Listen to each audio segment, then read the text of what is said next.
In the 18th century, there was something that spread across Europe and eventually made its way to America called puerperal fever, also known as the Black Death of childbed. Basically what was happening is women were giving birth and they would die within 48 hours after giving birth.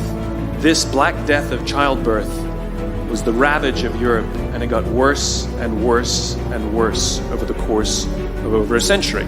And these doctors and men of science wanted to study and try and find the reason for this Black Death of childbed, and so they got to work studying, and they would study the corpses of the women who had died. And in the morning they would conduct autopsies, and then in the afternoon they would go and deliver babies and finish their rounds.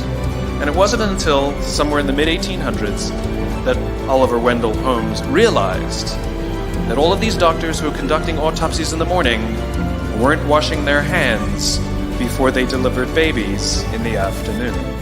And he pointed it out and said, "Guys, you're the problem."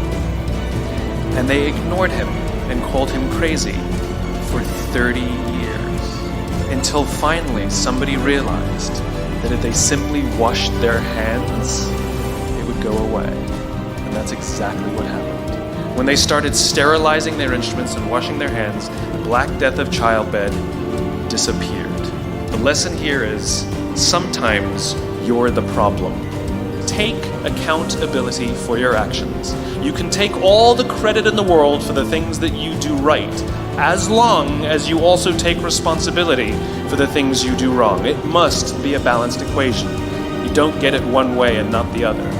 You get to take credit when you also take accountability.